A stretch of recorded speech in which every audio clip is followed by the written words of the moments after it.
Volvemos aquí en Semana en Vivo. Muchas gracias por el cabezote, ya apareció. Estábamos hablando sobre qué es lo que realmente significa ese referendo constitucional que refrendaría los acuerdos de La Habana, pero creo que tiene Aurelio Suárez una acotación sobre todo lo que se está diciendo aquí en la mesa. Sí, María Jimena. Fíjese usted que esta discusión que se está suscitando y que es muy importante, parte de un hecho que el mismo gobierno había dicho no pararle bolas. Acuérdense que el gobierno dijo, a nada de lo que digan por fuera de la mesa, párenle bolas. Sí, lo volvió a repetir. La norma de Mandela. La norma sí. de Mandela. Y es el gobierno el primero que tira cosas fuera de la mesa. Es que realmente yo me pongo a preguntar, senador Barreras, usted que está hablando a nombre de los televidentes, yo también voy a morderle un poquito, ¿sí? Y voy a decir, el televidente de a pie, la señora, el ama de casa, ¿qué está pensando de este proceso? ¿Qué está pensando? Y más después del ruido que se le hace, se le crea confusión. Yo soy amigo del proceso, soy amigo de la paz. Y creo que la regla de no hablar fuera de la mesa se debe respetar. Pero el gobierno había dicho, no se le paren bolas a nada fuera de la mesa. Y es el primero que vaya a hablar fuera de la mesa. Yo estoy de acuerdo con que el país estudie con seriedad y con detalle. Y decida. Y, ojo, estudie con detalle el mecanismo que salga de la mesa concertado. Ya, aquí se concertó esto y vamos a estudiarlo. Entonces habrá juicio para hacer sobre eso. Pero ruido aquí y ruido allá, por fuera de la mesa. Entonces eso termina generando unos ondas muy negativas para el ciudadano de a pie frente a lo que está pasando con retorno a la paz. Entonces yo diría, primera cosa que creo que debo anotar, fuera de las que ya he señalado, es que si alguien no debe hacer ruido fuera de la mesa, debe ser el propio gobierno. Pero por el bien del proceso. Es que usted está partiendo de la base de que esta idea estaba por fuera de la mesa. Pero es que eso lo dice Timochenko. Sí, es que los diálogos de paz en cualquier parte del mundo son muy complejos. ¿Qué información vamos a tener? Nosotros somos ciudadanos de a pie. Yo estoy hablando sobre unas opiniones que... Pero él no dice que estaba por fuera de la mesa. Usó un eufemismo, dijo que se habían enterado en el pasillo, pero allá, en La Habana. Pero bueno, eso no sabía. Lo sabía. No estaba en el debate. No en pasillo. Cuando se lo entregaron a las FARC, fue la idea de que maduren, reflexionen. Pero y se ven asaltados cuando mire, ya aparece. Pero la cosa es esta, Aurelio dio en la clave. Ese es el problema. Y es que él está de acuerdo, y yo también, en que en algún momento lo que se acuerde en La Habana, incluyendo el mecanismo de refrendación, hay que consultárselo a los colombianos. Claro, para poder hacer eso hay que preparar el camino. Le voy a decir otra infidencia, que a propósito no es imprudencia ni impertinencia. Aquí no hay nada que se improvise, y mucho menos lo que yo hago. Aquí cada cosa se hace de buena fe y pensando en estimular el proceso de paz, que es mi papel como senador de la República que quiere la paz. Yo no voy al ritmo ni soy gobierno. Yo empujo el proceso de paz hacia adelante. Le quiero decir esto, Aurelio. Si llega el momento de consultarle a los colombianos, es deber del Congreso preparar la posibilidad legislativa de que tal consulta se haga. Sí, y eso se demora 6 o 8 meses. Mi pregunta es, bueno, después de la intervención de Juan. No, mi pregunta es, muy bien, la propuesta era un referendo constitucional que refrendara los acuerdos de La Habana, pero esto es distinto. Esto es darle unas facultades especiales al presidente para que el presidente integre un congresito, el congresito redacte los decretos que le van a dar fuerza de ley a los pactos de La Habana. Eso es distinto. Claro, y es distinto y es mejor. Le voy a decir por qué, para de una vez meternos en el fondo del asunto. Exactamente, a eso lo invito. Con la defensa de Juan en 30 segundos, porque él tendrá comentarios sobre todo este asunto. El presidente le consulta a los colombianos qué cosa, lo que se acuerde allá. ¿Qué se va a acordar allá? Entre otros asuntos, los mecanismos de participación política. ¿Cómo hacerlo? O el presidente de una manera dictatorial, digamos, decide con un decreto de conmoción interior, vamos a darle 7 curules o 10 o no sé cuántas a las FARC. O por el contrario, se construye un mecanismo democrático, participativo, donde todas las voces como las de Juan y todos los demás, asistan a decidir y a debatir con el otro lado de la mesa, pero ya desarmados, haciendo política sin armas, los mecanismos de reconstrucción de las instituciones y de la paz. Ese espacio democrático hay que preguntárselo a los colombianos, ese o el que ustedes quieran. La propuesta que llama Timochenko un congresito es, como bien decía Carlos, una propuesta. Ya veremos si esa es la propuesta que permite las voces de todos los colombianos. Puede que sea otra, pero la que sea hay que consultárselo a los ciudadanos. Y para eso hay que preparar el camino, es así de simple. Por eso había que presentar el proyecto y el presidente Santos hizo bien en radicarlo. Juan. Es que Yo estoy de acuerdo con el postulado de la pregunta.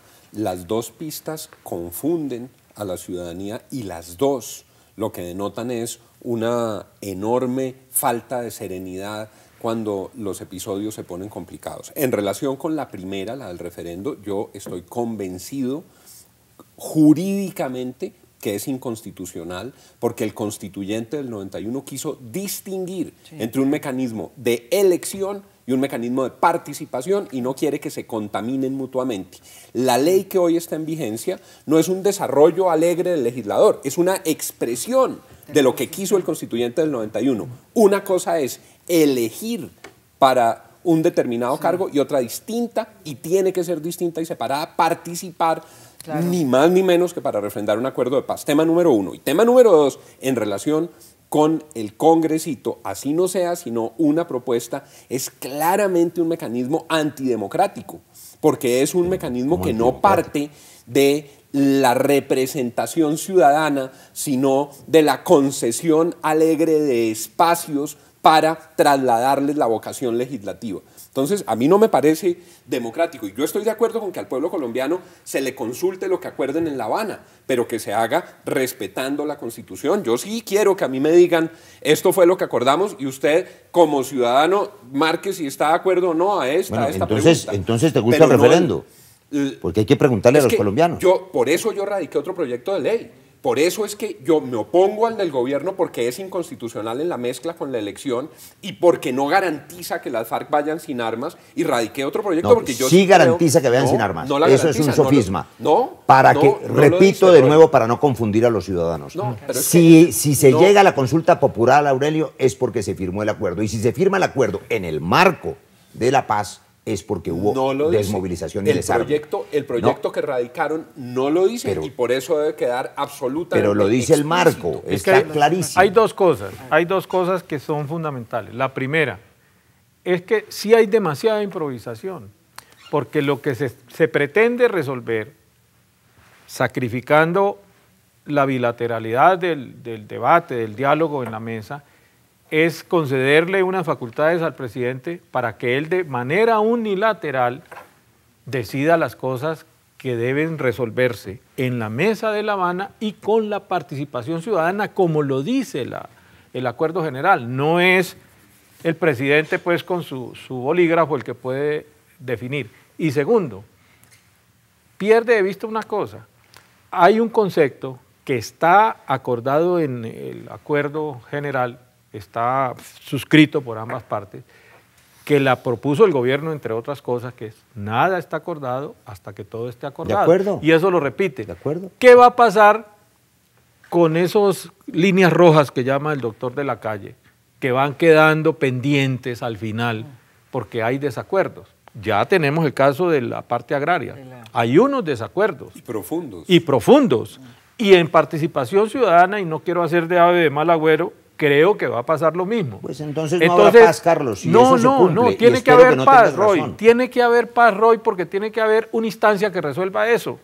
Y eso no está hasta ahora resolviéndose. ¿Cuál es la instancia? Tiene que resolverse. La consulta al pueblo colombiano sobre lo que se acuerde allá, lo que se acuerde de manera bilateral. Eso se puede hacer, pero resolviéndolo ahí, no imponiéndolo desde arriba, desde el gobierno, y de una manera improvisada, Carlos, que nadie entiende. Todo lo contrario. Hasta el momento nadie la entiende. Si algo no hay es improvisación, preparar la posibilidad de consultarle a los colombianos. Yo creo que Aurelio me comprende el sentido de esta iniciativa. Preparar la posibilidad de consultarle a los colombianos es todo lo contrario a la improvisación, es lo más responsable que podía hacerse para refrendar acuerdos que sean bilaterales, ¿de acuerdo? Claro. Si no hay acuerdos y esa desgracia aparece y no va a haber acuerdos, pues no le vamos a consultar nada a los colombianos. Es que los desacuerdos se pueden resolver sobre la base de que las partes encuentren un espacio, una instancia donde se puedan resolver y ambos se comprometan a respetar eso. Pues ahí hay una que está propuesta, perdón, que es lo que llaman congresito. No está. Yo creo que se han tocado, pero esa no sé. Se han tocado dos o tres temas. Es una. Se han tocado, perdón, senador Barreras, ha tocado dos o tres temas sobre el que quisiera dar mi opinión. Primero, Juan toca el tema de la simultaneidad de las elecciones, de mezclar con un mecanismo de participación que está regido por la ley 134 con un mecanismo directamente de elección de Congreso de la República específicamente o Presidente de la República. Yo estuve hace poco en un conversatorio y le oí exactamente el mismo concepto que dio Juan al constituyente Hernando Yepes Arcila. Yo creo que hay un vacío ahí en el sentido de si una ley estatutaria puede modificar la Constitución en ese punto. Eso sería, ahí hay una zona gris, para mí hay. Modifica la ley. A mí me parece que, sí, pero es una modificación de la ley ahí de la no, pero para eso hay Corte Constitucional. Correcto. Entonces, para eso hay Corte Constitucional. Por eso, pero ahí hay una zona gris, que no es clara. Bueno, lo resolverá la Corte. Correcto, pero es una zona gris que no es clara en la propuesta, ¿cierto? Lo segundo, yo creo que también hay una especie de unanimidad o de consenso en que firmar cheques en blanco no le gusta a los colombianos, no es lo democrático. Yo creo que en eso hay que mirarlo. O sea, los colombianos no ven bien que, así fuera a decir, que es que le damos poderes a Carlos Lozano para que los colombianos no le jalan a eso, ni le dan jalan a que le darle poderes. Yo no diría, incluso lo despersonalizó el presidente Santos a cualquier presidente. Yo creo que debe haber un mecanismo donde los colombianos, de la manera más educada posible en términos de lo que están aprobando y sobre la base de una auténtica convicción democrática, creo que es el mecanismo que crear, puedan opinar sobre este proceso. Así va a ser. Por eso, pero yo creo, senador, y en eso discrepo con usted, de que preparar a la gente no es sacar el muñeco, no es sacar el espantapájaros antes y decirle, vea, este es el muñequito que le... No creo que sea así. Porque, ¿qué es preparar a la gente? Explicarles los acuerdos. Creo que, claro, cuando los haya, Aurelio. Y debe haber una pedagogía. Claro. En estos días yo hablaba con alguien y me decía, no, mire, es que yo voy a EAFIT, y entonces allá los muchachos me entienden. El problema no es EAFIT, ni somos los que estamos acá. Aquí hay hay una capa, digamos, más o menos enterada de la opinión que tiene la capa. Mire, el problema es con asojuntas de Pasto. Si yo le dije a esa persona, váyase a asojuntas de Pasto y explíquele allá esto, a ver si la gente cree o no. Y creo que si La Paz quiere ganar base social, tiene que hacer un esfuerzo por educar de manera pedagógica sobre lo que son las cosas y de la manera más amplia y más democrática posible. Pues a asojuntas de Pasto, María Jimena, lo que hay que preguntarle, y estarán de acuerdo, estoy seguro, es si tienen derecho a opinar o no sobre los acuerdos. Pero el muñequito que sacaron es eso. Pero después de esta pausa volvemos al muñequito que dice Aurelio Suárez. Ya volvemos aquí, estamos en Semana en Vivo. No se vayan, esto se pone tenaz.